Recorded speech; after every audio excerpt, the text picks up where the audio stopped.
Hello friends, आज हम लोग standard 8 माझे मराठी आईसीएससी बोर्ड का लेसन नंबर 3 त्यागी इसका एक्सप्लेनेशन स्टडी करेंगे। त्यागी यानी दानशूर इंसान, सैक्रिफाइस करने वाला, बहुत चैरिटी करने वाला इंसान।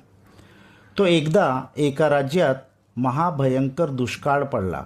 एक बार किसी राज्य में बहुत भयंकर दुष्काळ यानी फैमिन पड़ गया। सतत 2 वर्ष पाऊस न पडल्याने नदियाँ व सरोवरे आटली। कंटिन्यूस 2 बरस तक बारिश न गिरने से नदी और तालाब वो सब सूख गए। झाडांची पाने गळून त्यांचे खराटे बनले। झाड़ों के पत्ते भी सूख गए और उनके खराटे बन गए। लोग ही अन्न पाण्याविना पटापट मरू लागले और लोग भी खाने और पानी के बगैर पटापट जल्दी जल्दी मरने लगे।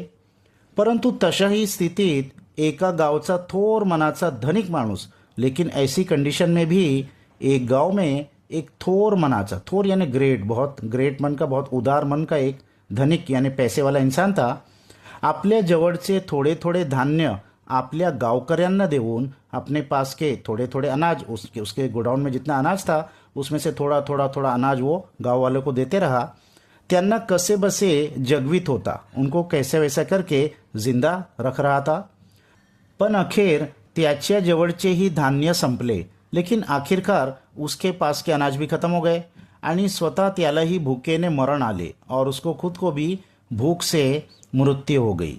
तो मेल्यावर गावकऱ्यांनी त्याचे घर ढूंढलाडले। उसके डेथ के बाद गांव के लोगों ने उसके घर में ढूंढा, तेव्हा त्यांना त्या घराच्या एका कोपऱ्यात धान्याचे भरलेले पोते आढळले। तो उनको उसके घर के एक किनारे में धान्य से भरे हुए, अनाज से भरे हुए एक गोनी मिला। घरात धान्याने भरलेले एक पोते शिल्लक असताना घर में धान से, अनाज से भरा हुआ एक पोता, एक पूरा बैग शिल्लक यानी बचा हुआ होने के बावजूद हा थोर मनाचा माणूस, ये बहुत बड़े दिल का इंसान अन्नाविना भूखेने तड़फड़ून का मेला, तो अनाज के बगैर भूख से तड़प कर क्यों मर गया, असा प्रश्न त्यांच्या पुढे उभा राहिला। ऐसा क्वेश्चन उनके सामने खड़ा हो गया। त्यांनी ते पोते उघडले तो उन्होंने उस बैग को, गोनी को खोला। वर त्यात त्याने पुढील चिट्ठी लिहून ठेवली होती। तो उस बोरी के अंदर उसने ऊपर एक चिट्ठी लिख के रखी थी। चिट्ठी में क्या लिखा था, हे धान्य जर मी गावकऱ्यांना वाटले तर फार तर ते त्यांना आणखी 1 दिवस पुरेल। अगर ये धान्य, ये फूड ग्रेन्स मैंने गाँव वालों में बांट दिया तो ज़्यादा से ज़्यादा उनको 1 दिन के गोनी अनाज पूरे गाँव को कितने दिन चलेगा, 1 दिन ही चलेगा।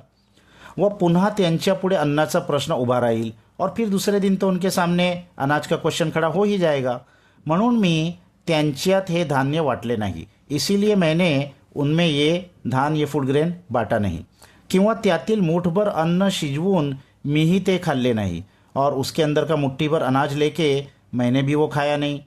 सुदैवाने पाऊस शुरू झाला तो उसने ऐसा क्यों किया, एक गोनी क्यों बचा दिया। वो बता रहा है कि अगर सुदैवाने, गुड फॉर्च्यून से अगले साल अगर बारिश हो गई तर लोकांपाशी शेतात पेरणी करायला धान्य नसल्यामुळे तो ऐसा न हो कहीं कि लोगों के पास खेत में पेरणी करने यानी सीड सो करने के लिए भी धान्य न बचे और शेते पेरणी विना राहतील आणि लोक पुढल्या वर्षाही उपासमारीत सापडतील और खेत बिना सोइंग, पेरणी विना यानी उसमें सोइंग ऑफ सीड ही ना हो, सीड ही ना रहे तो अगले साल भी फिर लोग उपासमारी यानी भूखमरी का शिकार हो जाएंगे।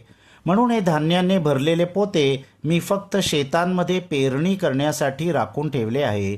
इसीलिए ये अनाज से भरा हुआ गोनी मैंने सिर्फ अगले साल खेती में बीज के तौर पे काम आने के लिए बचा के रखा है।